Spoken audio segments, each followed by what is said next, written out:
സുവിശേഷത്തെക്കുറിച്ച് താങ്കൾക്ക് ലജ്ജയില്ലെങ്കിൽ പിന്നെ എന്തിനാണ് രാജേഷ് മണി പി പാസ്റ്ററെ എന്നെ ബ്ലോക്ക് ചെയ്തിട്ട് ഓടിയത്? നമസ്കാരം സുഹൃത്തുക്കളെ. നമ്മൾ പൊതുവെ കേരളത്തിൽ വ്യാപകമായി കണ്ടുവരുന്ന ഒരു പ്രതിഭാസമാണ് പെന്തക്കോസ്തുകാരുടെ പരസ്യയോഗം, സുവിശേഷ പ്രസംഗം. ഇതൊക്കെ നമ്മൾ വർഷങ്ങളായി കണ്ടുപോരുന്ന ഒരു കാര്യമാണ്. അപ്പോൾ ഇവർ സുവിശേഷം പ്രസംഗിക്കുന്നു എന്നുള്ളതാണ് പൊതുവെ നമ്മൾ മനസ്സിലാക്കുന്നതും അവർ പറയുന്നതും. അപ്പോൾ ഇവർ ഈ സുവിശേഷം പ്രസംഗിക്കുന്നു എന്ന് പറഞ്ഞുകൊണ്ട് നടത്തുന്ന ഈ പരസ്യ യോഗങ്ങളുടെ റോഡ് വക്കിലൊക്കെ, അതായത് ഈ പരസ്യയോഗം എന്ന് പറയുമ്പോൾ അതാണ് അവരുടെ ടേം, അത് റോഡ് വക്കിൽ ആളുണ്ടെങ്കിലും ഇല്ലെങ്കിലും നിന്നുകൊണ്ട്, റോഡ് വക്കിൽ നിന്നുകൊണ്ട് മൈക്കൊക്കെ ആയി ഈ വലിയ സംഗീത ഉപകരണങ്ങളുമൊക്കെ ആയിട്ടാണ് ഇപ്പോൾ. പണ്ടൊന്നും അതൊന്നും ഇല്ലായിരുന്നു. ഇപ്പോൾ വലിയ സംഗീത ഉപകരണങ്ങൾ, കീബോർഡും വളരെ സെറ്റപ്പോടു കൂടിയാണ് ഈ പ്രോഗ്രാം ചെയ്തുകൊണ്ടിരിക്കുന്നത്. നമ്മൾ അത് സ്ഥിരം കാണുന്ന കാഴ്ചയാണ്. ശരിക്കും പറഞ്ഞാൽ ഇതിൻ്റെ പിന്നിലുള്ള ഇവരുടെ ലക്ഷ്യമെന്താണ്? ഇവരുടെ ലക്ഷ്യം എന്താണ് എന്ന് ഞാൻ പലപ്പോഴും ചിന്തിക്കുന്നുണ്ട്.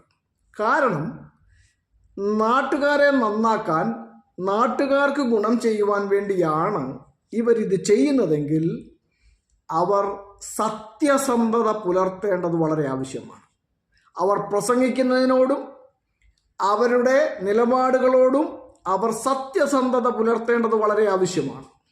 കർത്താവായ യേശുക്രിസ്തുവിൻ്റെ സുവിശേഷമാണ് അവർ പ്രസംഗിക്കുന്നത് എന്നാണ് പൊതുധാരണ. അപ്പോൾ കർത്താവായ യേശുക്രിസ്തുവിൻ്റെ സുവിശേഷമാണ് അവർ പ്രസംഗിക്കുന്നതെങ്കിൽ യേശുക്രിസ്തു ഒരിക്കലും വ്യാജത്തിന് കൂട്ടു നിൽക്കുന്നവരല്ല.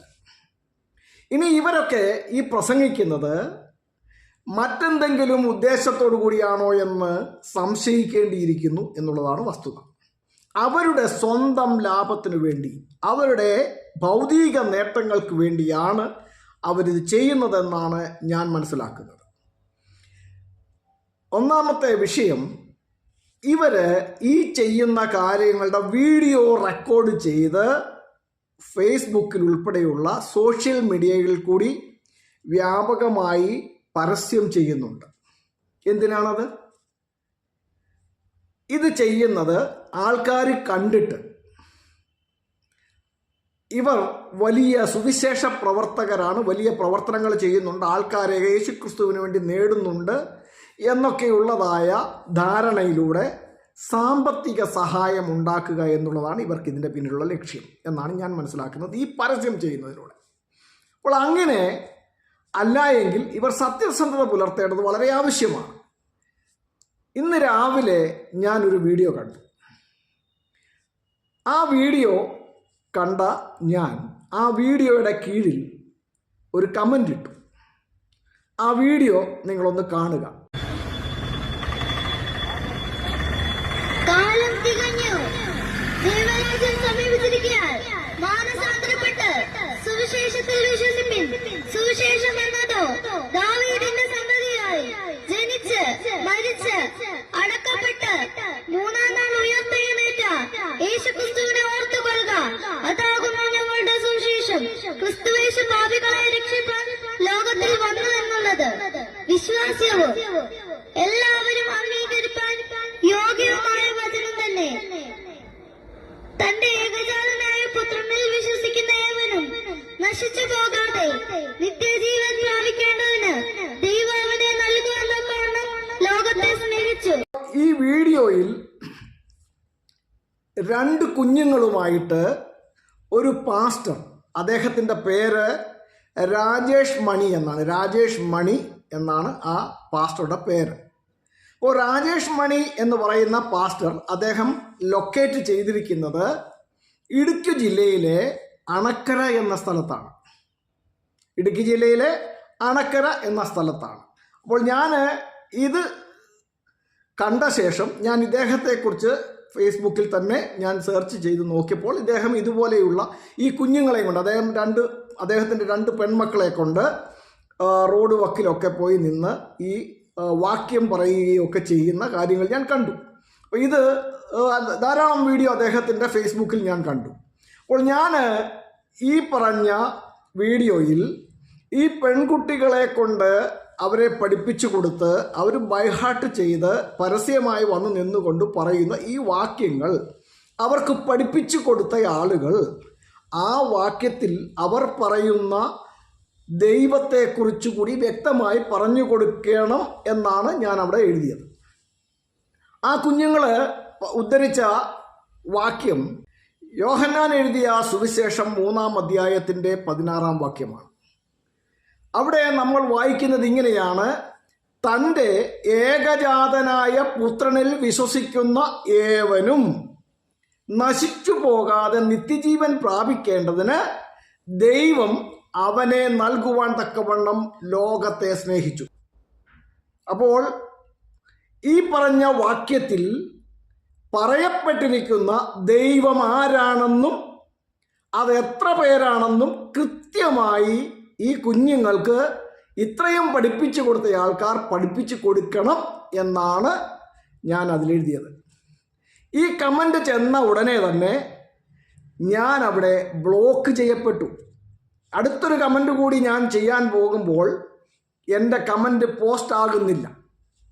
അപ്പോൾ ഞാൻ നോക്കുമ്പോൾ this page does not exist എന്ന് പറഞ്ഞാണ് എനിക്ക് റിപ്ലൈ വരുന്നത്. ആ വീഡിയോ അദ്ദേഹം ഡിലീറ്റ് ചെയ്തതല്ല.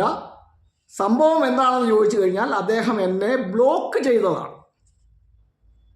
നിങ്ങളത് കാണുക.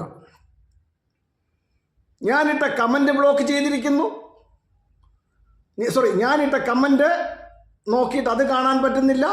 അദ്ദേഹത്തിൻ്റെ വീഡിയോ എനിക്ക് തുടർന്ന് കാണാൻ പറ്റുന്നില്ല. ആ പേജ് എനിക്ക് കാണാൻ പറ്റുന്നില്ല. അതാണ് ഈ this page does not exist എന്ന് പറഞ്ഞ് ഈ കാണിച്ചിരിക്കുന്നത്. അപ്പോൾ അതിനർത്ഥം അദ്ദേഹം എന്നെ ആ കമൻറ്റിൻ്റെ പേരിൽ ബ്ലോക്ക് ചെയ്തിട്ട് ഓടി എന്നാണ് ഞാൻ മനസ്സിലാക്കുന്നത്. സുവിശേഷത്തെക്കുറിച്ച് ഞാൻ ലജ്ജിക്കുന്നില്ല എന്ന് എഴുതി വച്ചിട്ട് അദ്ദേഹം ചെയ്തുകൊണ്ടിരിക്കുന്ന ഈ പ്രവൃത്തിയുടെ നേരെ വളരെ സിൻസിയറായി ഞാൻ എഴുതിയ കമൻ്റ് അദ്ദേഹത്തിന് വലിയ ഭയമുണ്ടാക്കി എന്നാണ് ഞാൻ മനസ്സിലാക്കുന്നത്. അദ്ദേഹത്തിൻ്റെ വ്യാജം, അദ്ദേഹത്തിൻ്റെ കള്ളത്തരം അവിടെ വെളിവാകുകയാണ്.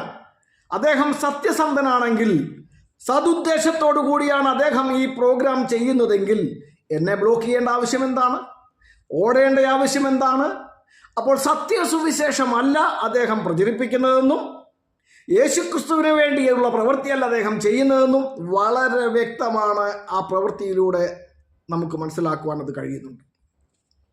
അപ്പോൾ രാജേഷ് മണി എന്ന് പറയുന്ന ഇടുക്കി ജില്ലയിലെ അണക്കര എന്ന് പറയുന്ന സ്ഥലത്ത് പാസ്റ്ററായി ഉദ്യോഗം നടത്തുന്ന ഇദ്ദേഹത്തിൻ്റെ ലക്ഷ്യം ക്രിസ്തുവിനു വേണ്ടി സത്യം പ്രസംഗിക്കുകയല്ല, മറിച്ച് ഇത് ആദായ സൂത്രമാണ്.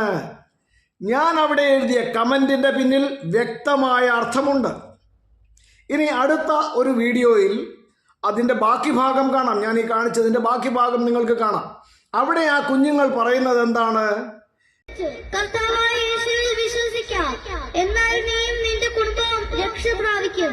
കർത്താവായ യേശുക്രിസ്തുവിൽ വിശ്വസിക്ക, എന്നാൽ നീയും നിന്റെ കുടുംബവും രക്ഷ പ്രാപിക്കും. എനിക്ക് എന്നെ ബ്ലോക്ക് ചെയ്തിട്ട് ഓടിയ ഈ പാസ്റ്റർ രാജേഷ് മണിയോടും അദ്ദേഹത്തിൻ്റെ കുടുംബത്തോടും പറയുവാനുള്ളത്, നിങ്ങൾ ഈ നിഷ്കളങ്കരായ കുഞ്ഞുങ്ങളെ കൊണ്ട് ഈ പറയിപ്പിക്കുന്ന വാക്യങ്ങൾ അത് നിങ്ങളുടെ വ്യക്തിപരമായ ജീവിതത്തിൽ അർത്ഥവത്താകേണ്ടത്, പ്രയോജനപ്പെടേണ്ടത് വളരെ ആവശ്യമാണ്. നിങ്ങളത് നിങ്ങളുടെ ജീവിതത്തിൽ അനുഭവമാക്കിയ ശേഷം വേണം മറ്റുള്ളവരോട് പ്രസംഗിക്കേണ്ടത്. ഇനി ആ പറഞ്ഞതിൻ്റെ കാരണം ഞാൻ വിശദീകരിക്കാം. കർത്താവായ യേശുക്രിസ്തുവിൽ വിശ്വസിക്ക, എന്നാൽ നീയും നിന്റെ കുടുംബവും രക്ഷ പ്രാപിക്കുമെന്നാണ് ആ വാക്യം. അത് നമുക്ക് ബൈബിളിൽ കാണുന്ന വാക്യം തന്നെയാണ്, യാതൊരു തർക്കവുമില്ല. ഓക്കെ, അപ്പോൾ രക്ഷ പ്രാപിക്കണമെങ്കിൽ കർത്താവായ യേശു ക്രിസ്തുവിൽ വിശ്വസിക്കണം. കർത്താവായ യേശു ക്രിസ്തുവിൽ വിശ്വസിക്കുക എന്ന് പറഞ്ഞാൽ എന്താണ്? കർത്താവായ യേശു ക്രിസ്തു എന്താണോ പറഞ്ഞത്, എന്താണോ പഠിപ്പിച്ചത്, അത് അതുപോലെ തന്നെ കൈക്കൊള്ളുകയും വിശ്വസിക്കുകയും ചെയ്യുക എന്നുള്ളതാണ് കർത്താവായ യേശു ക്രിസ്തുവിൽ വിശ്വസിക്കുക എന്നതിൻ്റെ വ്യക്തമായ അർത്ഥം.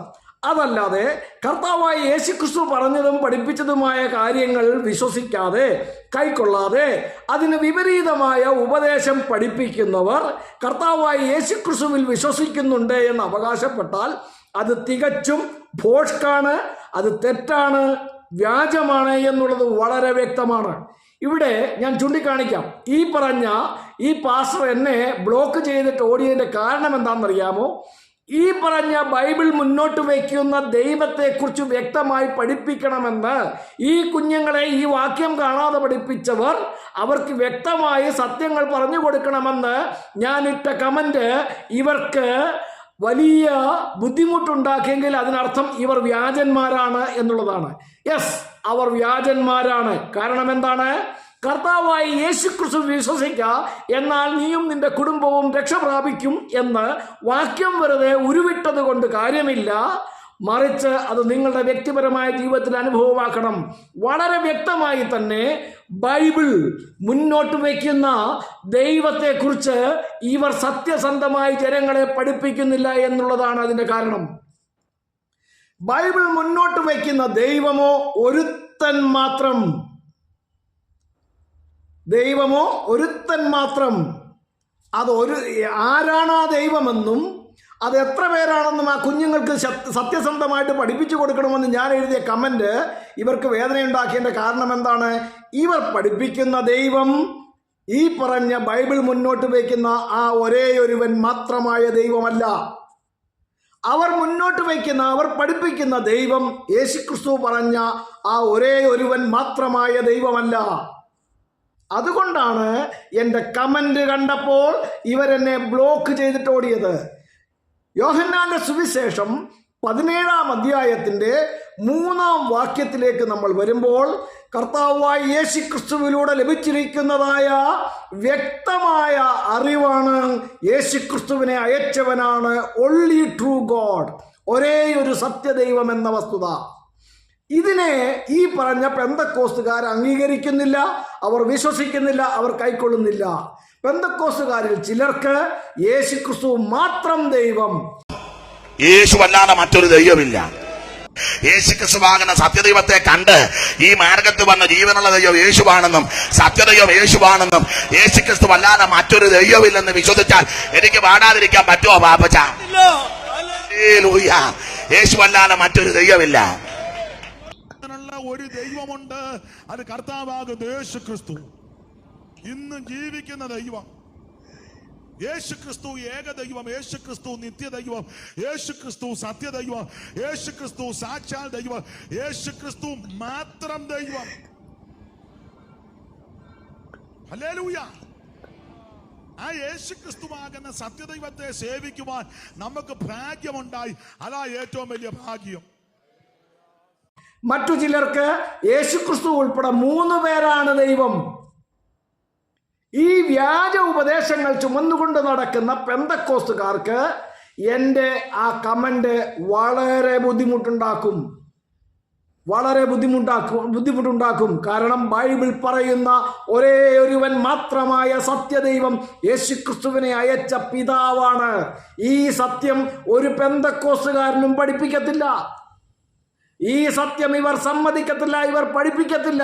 അപ്പോൾ യേശുക്രിസ്തുവിൽ വിശ്വസിക്കുക, എന്നാൽ നീയും നിന്റെ കുടുംബവും രക്ഷ പ്രാപിക്കുമെന്ന് കുഞ്ഞുങ്ങളെ കൊണ്ട് വെറുതെ ബൈബിൾ വചനങ്ങൾ കാണാപ്പാടം പഠിപ്പിച്ച് പരസ്യമായി വന്ന് നിന്ന് ഉരുവിട്ടിട്ട് ഒരു കാര്യവുമില്ല. രാജേഷ് മണി പാസ്റ്ററെ, നിങ്ങൾക്കും നിങ്ങളുടെ കുടുംബത്തിനും നല്ല ലോകത്തുള്ള സകലർക്കും രക്ഷ വേണമെങ്കിൽ, രക്ഷ എന്ന് പറഞ്ഞാൽ നിത്യജീവനാണ്. കർത്താവായി യേശുക്രിസ്തു പറഞ്ഞ വചനം കേട്ട് യേശുക്രിസ്തുവിനെ അയച്ചവനിൽ വിശ്വസിക്കുന്നവന് നിത്യജീവനുണ്ട്. അവൻ ന്യായവിധിയിലാകാതെ മരണത്തിൽ നിന്ന് ജീവനിലേക്ക് കടന്നിരിക്കുന്നു എന്ന് കർത്താവായി യേശുക്രിസ്തു വളരെ കൃത്യമായി പറഞ്ഞിരിക്കുന്നത് യോഹന്നാന്റെ സുവിശേഷം 5-ാം അധ്യായം 24-ാം വാക്യത്തിൽ വെടിപ്പായി എഴുതി വച്ചിട്ടുണ്ട്. യേശുക്രിസ്തു പറഞ്ഞത്, ആമേൻ ആമേൻ ഞാൻ നിങ്ങളോട് പറയുന്നു, എൻ്റെ വചനം കേട്ട് എന്നെ അയച്ചവൻ വിശ്വസിക്കുന്നവന് നിത്യജീവനുണ്ട്. അവൻ ന്യായവിധിയിലാകാതെ മരണത്തിൽ നിന്ന് ജീവനിലേക്ക് കടന്നിരിക്കുന്നു. ന്യായവിധിയിലാകാതെ മരണത്തിൽ നിന്ന് ജീവനിലേക്കുള്ള പ്രവേശനമാണ് രക്ഷ അഥവാ നിത്യജീവൻ എന്ന് പറയുന്നത്. ഇത് വേണമെങ്കിൽ കർത്താവായ യേശുക്രിസ്തു പറഞ്ഞത് കൈക്കൊണ്ടേ മതിയാവൂ. അതിന് വിപരീതമായ ഉപദേശം പഠിപ്പിക്കുന്ന ഒരു പെന്തക്കോസ്തുകാരനും നിത്യജീവൻ കിട്ടില്ല, രക്ഷയില്ല എന്നുള്ളത് വിശുദ്ധ ബൈബിൾ മുന്നോട്ട് വയ്ക്കുന്ന അടിവരയിട്ട ഉറപ്പുള്ള സത്യമാണ്. അതിന് വിപരീതമായിട്ടാണ് പെന്തക്കോസ്തുകാർ പഠിപ്പിക്കുന്നത്. അപ്പോൾ യോഹന്നാന്റെ സുവിശേഷം 17-ാം അധ്യായം 3-ാം വാക്യത്തിലേക്ക് നമ്മൾ വരുമ്പോൾ അവിടെ ക്രിസ്തുവിലൂടെ നമുക്ക് ലഭിക്കുന്നതായ വ്യക്തമായ അറിവ്, വ്യക്തമായ ജ്ഞാനമെന്ന് പറയുന്നത് യേശുക്രിസ്തു അവിടെ സ്വർഗത്തേക്ക് നോക്കി പിതാവിനോട് സംസാരിക്കുന്നതാണ് 1-ാം വാക്യത്തിൽ തുടങ്ങുന്നത്. അത് വന്ന് 3-ാം വാക്യത്തിലേക്ക് പറയുന്നത് ഇതാകുന്നു നിത്യജീവൻ. അവിടെ പറയുന്നത് ഏക സത്യ ദൈവമായ നിന്നെയും നീ അയച്ചിരിക്കുന്ന യേശുക്രിസ്തുവിനെയും അറിയുന്നത് തന്നെ നിത്യജീവൻ. അപ്പോൾ അവിടെ വളരെ വ്യക്തമാണ് ആരാണ് ഏക സത്യദൈവം, ഒരേ ഒരു സത്യദൈവം. Only true God. This is life eternal that they might know thee the only true God and Jesus Christ whom thou hast sent. യേശുക്രിസ്തുവിനെ അയച്ച പിതാവാണ് ഒരേ ഒരു സത്യദൈവമെന്നും യേശുക്രിസ്തു ആ സത്യദൈവത്താൽ അയക്കപ്പെട്ടവനാണെന്നുമുള്ളതായ സത്യം വളരെ കൃത്യമായി ദൈവപുത്രനായ ക്രിസ്തുവിലൂടെ പ്രഘോഷിക്കപ്പെട്ടിരിക്കുന്നത് യോഹന്നാന്റെ സുവിശേഷം 17-ാം അധ്യായം 3-ാം വാക്യത്തിലുള്ളപ്പോൾ ആ യേശുക്രിസ്തുവിൽ വിശ്വസിക്കാത്ത പെന്തക്കോസ്തുകാർ അതിന് വിപരീതമായ ഉപദേശവുമായിട്ടാണ് നടക്കുന്നത്. അവർക്ക് യേശുക്രിസ്തു മാത്രം ദൈവം എന്ന് കുറെ പേര്, ചിലർക്ക് യേശുക്രിസ്തു ഉൾപ്പെടെ 3 പേരാണ് ദൈവം എന്ന് പറഞ്ഞുകൊണ്ട് നടക്കുന്നു. ഇവരാരും പഠിപ്പിക്കുന്നില്ല യേശുക്രിസ്തുവിനെ അയച്ച പിതാവാണ് ഒരേ ഒരു സത്യദൈവമെന്ന ബൈബിൾ സത്യം. അതുകൊണ്ടാണ് എൻ്റെ കമന്റ് കണ്ടപ്പോൾ സുവിശേഷത്തെക്കുറിച്ച് ഞാൻ ലജ്ജിക്കുന്നില്ല എന്ന് പറഞ്ഞ രാജേഷ് മണി പാസ്റ്റർ എന്നെ ബ്ലോക്ക് ചെയ്തിട്ട് ഓടിയത്. മനസ്സിലായോ? സത്യസന്ധമായിട്ട് ക്രിസ്തുവിന് വേണ്ടി പ്രവർത്തിക്കുന്നവനാണെങ്കിൽ ഈ സത്യത്തിൻ്റെ മുമ്പിൽ നിങ്ങൾ നേരെ നിൽക്കും. അതല്ല ഉദരപൂരണമാണ് നിങ്ങളുടെ ലക്ഷ്യമെങ്കിൽ ഈ ചെയ്തതുപോലെ ബ്ലോക്ക് ചെയ്തിട്ട് ഓടുകയേ ഉള്ളൂ. മനസ്സിലായോ? നിങ്ങൾ ചെവിയും പൊത്തി കണ്ണുമടച്ചിരുന്നത് കൊണ്ട് ലോകം മുഴുവനും ഇരുട്ടാകത്തില്ല, നിങ്ങൾക്കും മാത്രമേ ഇരുട്ടുണ്ടാകൂ. അതുകൊണ്ട് രാജേഷ് മണി പാസ്റ്ററെ, നിങ്ങൾ എന്നെ ബ്ലോക്ക് ചെയ്തിട്ട് പോയിരിക്കുക. എനിക്ക് നിങ്ങളുടെ അടുത്ത് എത്താൻ ഒരു വഴിയുമില്ല. എന്നെ ഈ കേൾക്കുന്ന ആർക്കെങ്കിലും ഈ രാജേഷ് മണി പാസ്റ്ററെ അറിയാമെങ്കിൽ അദ്ദേഹത്തിന് ഈ വീഡിയോ എന്നെ എത്തിച്ചു കൊടുക്കണേ. വല്ല വിധേനയും കർത്താവായ യേശുക്രിസ്തുവിൽ വിശ്വസിച്ച് രക്ഷ പ്രാപിക്കാൻ അദ്ദേഹത്തിന് കഴിഞ്ഞെങ്കിൽ ഞാൻ ധന്യനായി. Thank you very much.